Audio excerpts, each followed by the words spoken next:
네, 경제의 깊이를 더하는 이슈 플러스 시간입니다. 집값 폭등 그리고 전세 대란. 어쩌면 문재인 대통령 집권기를 상징하는 수식어가 되어버릴지도 모르겠습니다. 오늘은 잡음을 키우는 정부의 부동산 정책과 내년 집값 향방에 대해 짚어보겠습니다. 먼저 24번에 걸친 정부 부동산 대책과 시장 상황을 김원규 기자가 정리했습니다. 문재인 정부의 역점 과제는 단연 집값 안정입니다. 이 부동산 가격은 발표된 대책으로 저는 충분히 잡을 수 있을 것이라고 확신하고, 문재인 정부 3년여간 서울의 평균 아파트값 상승률은 58%, 25% 오른 박근혜 정부보다 2배 이상 올랐습니다. 이명박 정부는 8% 하락해 현 정부 아파트값과 비교 자체가 무의미할 정도입니다. 때문에 정부는 집값 안정을 위해 무려 24번의 대책을 내놓았습니다. 2017년 8.2 대책, 투기지역 지정과 담보대출 제한 등 투기 수요와 전쟁을 선포했습니다. 연이어 나온 2019년 11 대책, 12, 16 대책은 세금 폭탄 수준으로 과세를 강화했습니다. 또 내년 6월이 되면 강남에 집을 2채 가진 사람은 보유세만 1억 원에 달할 전망입니다. 정부는 대책을 내놓을 때마다 집값 안정을 이룰 것이라고 밝혔습니다. 정부는 아까에도 말씀드린 것처럼 다양한 대책들을 준비해서 즉각적으로 후속 조치로 대응할 계획입니다. 하지만 현실은 달랐습니다. 규제가 또 다른 부작용만 키웠습니다. 핀셋 규제는 규제를 피한 지역들에게 가격 상승을 낳는 풍선 효과가 됐습니다. 올해 6.17 대책에서 일부 투기과열 지구를 지정한 게 대표적입니다. 여기에 9억 이상 고가 주택 규제에 치중하면서 중저가 아파트값이 뛰었습니다. 실내로 62.8제곱미터 이하 노원구의 한 아파트는 2억에서 4억 후반대로 치솟았습니다. 매매 시장뿐 아니라 전셋값 역시 말 그대로 폭등 수준에 이르렀습니다. 가뜩이나 매매 규제로 전세 수요가 늘어 수급이 불균형한 상황. 여기에 임대차 3법 시행으로 계약 기간이 늘면서 이른바 전세 대란을 낳았습니다. 실제 문재인 정부 3년간 강남 30평형 아파트 평균 전세값은 7억 6천만 원이 올랐습니다. 이명박 박근혜 정부의 경우 3억 4천만 원을 기록한 것과 비교해 2배 이상 오른 겁니다. 정부가 고심 끝에 24번째 부동산 대책인 전세시장 안전 방안을 내놨는데요. 급증한 전세 수요에 신속히 대응하기 위해서는 특단의 추가 공급 확대 방안이 필요합니다. 정부는 이를 위해 공공의 주택 공급 역량을 최대한 활용하고 민간의 신규 주택 건설을 적극 촉진하여 그럼에도 불구하고 전셋값이 안정될 기미가 보이지 않습니다. 수많은 대책을 내놓은 건 시장에 약발이 없었다는 얘기와 다르지 않습니다. 대책의 실효성이 떨어지면서 시장의 신뢰가 이미 사라진 지 오래입니다. 문재인 정부의 남은 임기는 약 1년 5개월. 추가적인 부동산 대책이 나올 테지만 시장은 회의적 시각으로 바라보고 있습니다. 한국경제TV 김원규입니다. 24번에 걸친 부동산 대책에도 불구하고 집값이 천정부지로 치솟았고 전셋집마저 구하기 힘들어지면서 전 국민이 부동산 우울증에 걸릴 지경이라는 말이 나옵니다. 시장을 바라보는 정부의 판단 자체가 잘못돼서 매번 정책이 실패를 되풀이하고 있다는 지적인데 여기에 실언까지 더해지면서 성남 부동산 민심은 더욱 거세지고 있습니다. 이어서 이준호 기자입니다. 규제로 짓누르고 세금 폭탄까지 던진 문재인 정부의 부동산 정책. 24차례에 걸친 대책은 시장의 차가운 평가 속에 결국 국민들에게 상처를 남겼습니다. 집을 사지도 팔지도 가꿀지도 말라는 엄포에 집주인이나 실수요자 할 거 없이 모두 큰 혼란에 빠졌기 때문입니다. 청와대 국민청원 게시판에 부동산 대책으로 검색해봤습니다. 전월세 폭등은 코로나보다 무섭다는 글부터 부동산 정책 탓에 결혼도 포기했다는 글까지 수천 건이 넘는 관련 게시물의 대부분은 정부의 정책을 비판하는 내용이 줄을 이뤘습니다. 서민을 위한 부동산 정책이라더니 정작 서민이 갈 곳을 잃게 만들었다는 비판이 거셉니다. 부동산 정책이라는 것이 서민을 위한 정책인데 자꾸 가진 자만 더 가질 수 있는 이런 부가 부를 낳고 악은 악을 더 낳는 이런 현상이 지금 가고 있지 않나. 내년에는 이거보다 더 심하면 심했지 더 안정되지는 않을 거라는. 저희가 서민 입장에서 보면은 너무 엉망인 것 같아요. 이렇게 17년 동안 이렇게 심한 규제는 처음 봤어요. 부동산이 살아나갈 길이 없어요. 그래서 상황이 이렇게 된 건 부동산 시장을 바라보는 정부의 판단 자체가 잘못됐다는 평가가 지배적입니다. 문제는 시간인데 그 시간으로 봤을 때는 분명히 좀 장기간 걸리는 어떤 계획들이기 때문에 지금 당장 어떤 문제를 해결하기에는 좀 어려움이 있고 대출에 대한 부분들로 인해서 좀 자금 부담을 좀 낮춰주는 게 일단 제일 빨리 할 수 있는 방법이고요. 특히 그동안 공급은 충분하다고 외쳐온 정부가 갑자기 공급 확대에 열을 올리고 그마저도 실효성이 떨어진다는 지적도 나옵니다. 보통 어떤 지역에 큰 충격을 주려면은 서울 같은 경우에는 대략 한 10,000호 내외가 한 지역에 나타나면은 그 지역이 상당 기간 안정세를 보이거든요. 중장기에 걸쳐서 나온다. 그러면 시장에 미치는 영향은 제한적일 걸로 보입니다. 당정에서 연이어 나온 실언성 발언은 가뜩이나 성남 부동산 민심을 더욱 부채질하고 있습니다. 진선미 국회 국토교통위원장은 아파트에 대한 환상을 버리라고 일침했고 김현미 국토부 장관은 새 임대차법은 주거 안정에 긍정적이라고 말하기도 했습니다. 더 큰 문제는 시장을 안정시키기는커녕 오히려 부작용만 속출해온 정부의 정책 자체에 대한 믿음이 떨어진 데 있습니다. 부동산 시장의 수요 공급을 국민들한테 설명을 하고 이해를 시켜서 그거를 정부의 어떤 정책을 신뢰하도록 만들어야 되는데 이 정부는 너무 단기적인 땜시실 처방을 하다 보니까 어떤 정부의 정책을 지금 신뢰를 완전히 잊어버렸다. 문재인 정부는 집값 잡기 전쟁을 선포하고 투기 세력을 쫓아내 누구나 집 걱정 없이 살게 만들겠다고 자신했습니다. 하지만 집값과 전셋값은 천정부지로 치솟았고 징벌적 성격의 세금까지 가해지면서 전 국민이 부동산 우울증에 빠질 위기에 놓인 게 현실입니다. 한국경제TV 이준호입니다. 네, 잇따른 대책들 속에서 부동산 시장이 앞으로 어떻게 달라질지 전문가와 함께 이야기 나눠보겠습니다.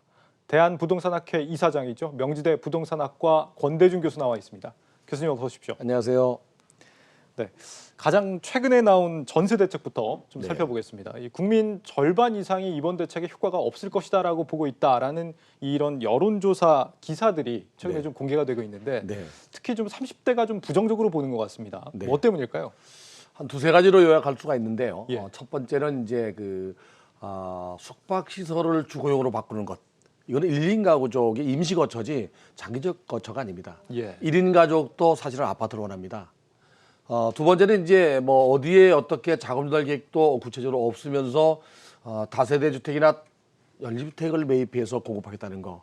역시 아파트를 원하지 다가구나 다세대 주택을 원하지 않습니다. 그런데 공급 기간이 걸립니다. 아무리 빨라도 6개월, 1년 정도 걸리기 때문에 당장 실효성이 없다는 겁니다. 그래서 이번 11월 19일 정부의 11만 4천호 공급 계획은 지금까지 분양하지 않았던 3만 9천 가구 그거 정도는 뭐 시장에 나올 수 있지만 나머지는 실효성이 떨어지기 때문에 아마도 모든 사람들이 실효성이 없다고 얘기하는 것 같습니다. 대책이 나왔지만 실효성을 좀 기대하기는 어려운 부분들이 많다 이런 말씀이신데요. 이 정부 공공임대 공급 계획 내년이나 내후년 물량들이 좀 많은 것 같습니다. 신규 공급이 내후년까지 갈수록 좀 줄어들 걸로 보이기 때문에 뭐 이런 고육지책으로 이런 임대를 늘리는 정책들이 나온 것으로 보이는데요. 이 질 좋은 중형 공공임대 지금의 이 전세난 해결에 좀 도움이 되겠습니까? 지금 당장은 아니고요. 이전 정부가 뉴스테이라고 해서 85제곱미터 전후되는 주택을 공급해 왔습니다. 임대 소득이 소위 말하는 소득이 늘어나면 임대 주택도 늘어난다는 연동형이죠. 소득 연계형 임대 주택은 좋은 대책인 것 같습니다. 그런데 그러나 이제 그게 공급되려면 적어도 2, 3년, 3, 4년 정도 걸립니다. 택지를 구입해야 되고 건물을 지어야 되기 때문에 당장의 실효성보다는 중장기적 실효성이라고 봐야 됩니다. 그것도. 그렇군요. 지금의 전세난이 무엇 때문이냐에 따라서 좀 대책도 좀 달리 나올 수 있을 것 같습니다. 임대차 3법 때문이다 아니다 뭐 의견들이 좀 분분한 것 같습니다. 어떻게 보십니까? 김현미 장관은 확실하게 뭐 저금리의 임대차 3법은 아니고 저금리 때문에 또 유동성 자금이 많아서 그렇다고 그러는데 또 이런 1, 2인 가구가 늘어나서 그렇다고 그러잖아요. 물론 그것도 영향을 줬습니다. 그러나 직접적 영향은 주택 공급이 부족한 겁니다. 가격이 오른다는 원인은 공급이 부족하거나 수요가 많은 거거든요.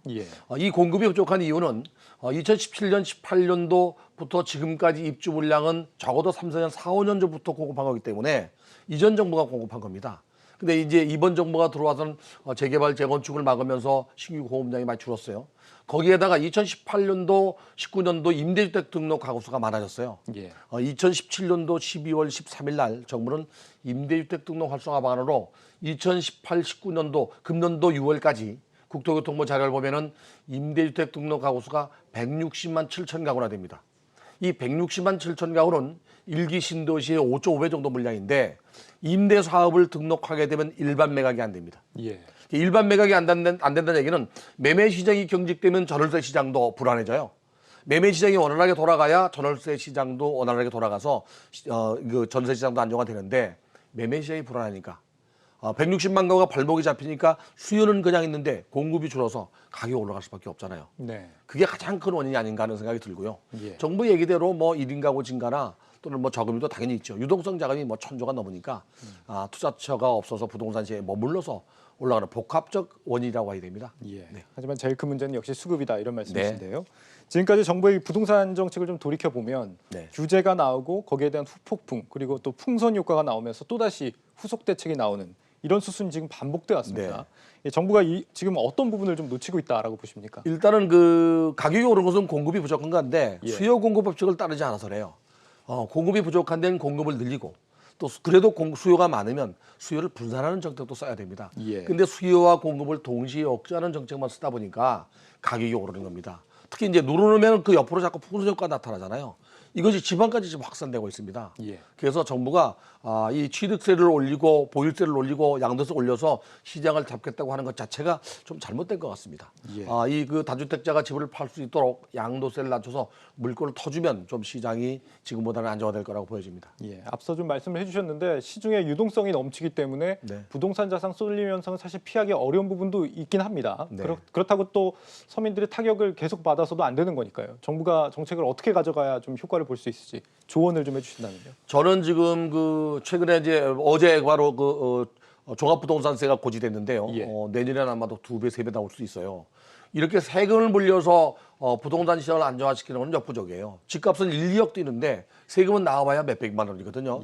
그래서 차라리 다주택자나 또는 임대사업자 등록을 내는 사람들에게 양도세를 한시적으로 낮춰주더라도 주택을 양도하게, 매도하게 한다면 전월세 시장도 안정화되고 주택 시장이 정상화되지 않겠나. 그런 생각이 들고요. 특히 이제 그 양도세나 취득세는 오히려 낮추고 보유세를 올리자는 목소리가 많았거든요. 근데 이번에는 양도세를 더 많이 올려서 내년에는 지금 6 내지 42%의 보통 양도세가 45% 올라가면서 규제 지역은 가산세 10%가 또 올라갑니다. 그래서 최고 세율 3주택은 80%까지 양도세를 냅니다. 그렇게 되면 이제 다주택자가 팔 걸로 정부는 기대하고 있습니다. 그러나 세금이 매매 가격이나 상승보다 낮다면 또 가격이 더 많이 올라간다면 분명히 매도 안 할 수도 있어요. 그래서 정부가 주택시장을 정상화시키는 쪽으로 좀 방향을 바꿨으면 좋겠습니다. 거래세는 조금 완화할 필요가 있다 이런 지적이신 거군요. 이번 주부터 이 말씀하신 것처럼 종합부동산세 고지서가 지금 날라오면서 놀라신 분들 굉장히 많다고 합니다. 수도권 전역에서 작년보다 세부담이 크게 좀 높아졌다 이런 평가들이 나오고 있는데 이로 인해서 다주택자 매물이 좀 나을 것이다 이런 기대감도 시장에 있긴 하거든요. 여기에 대해서 어떻게 보십니까? 아마도 소득이 없는 사람은 매도할 가능성이 있습니다. 특히 내년 5월 말까지 그 양도하는 경우에는 중과세가 없습니다. 그리고 6월 1일 기준으로 보유세와 종부세 또는 양도세가 이제 매겨지기 때문에 그 전에 매물을 내놓을 가능성이 있는데요. 가격이 많이 올라간 것만큼 세금이 올라간 건 맞는데 그 가격 차이가 너무 나잖아요. 세금 1, 200만 원이지만 2, 300만 원이지만 부동산 가격은 1억 2억 올라가기 때문에 쉽게 내놓지는 않을 거라고 봐요. 다주택자 중에서 소득이 없거나 또는 자산을 줄이려고 하는 사람들 일부가 나온다면 아마 물량이 늘어날 수 있는데 그것이 시장에 미치는 영향은 미미할 거라고 보여집니다. 매물이 나오긴 하겠지만 그렇게 기대할 만한 수준이 아닐 수도 있다 이런 말씀이신 거군요. 그렇다면 내년 집값은 어떻게 될 것인가? 이 다주택자 매물이 나와줘야 집값이 잡히는 거 아니겠습니까? 어떻게 전망하십니까? 전망하는 게 가장 어려운데요. 최근에는 좀 전망하는 게 더 쉬울 수도 있어요. 공급이 부족하면 가격은 오릅니다. 내년에도 입주 물량이 금년에 반토막 납니다. 부동산 114 자료를 보면 내년에 2만 1,400가구 정도가 입주 물량이랍니다. 금년도에 4만 2천 가구의 반이거든요. 거기에 지금 현재 임대사업자 등록된 가구가 양도할 수 없고 매도할 수 없기 때문에 공급량은 분명히 줄어들어서 내년도 매매 시장이나 전월세 시장은 가격 상승이 이어질 가능성이 높습니다. 네, 역시 수급의 관점에서 이해하면 된다 이런 말씀으로 들렸습니다. 네, 명지대 부동산학과 권대중 교수와 이야기 나눴습니다. 교수님 잘 들었습니다. 고맙습니다.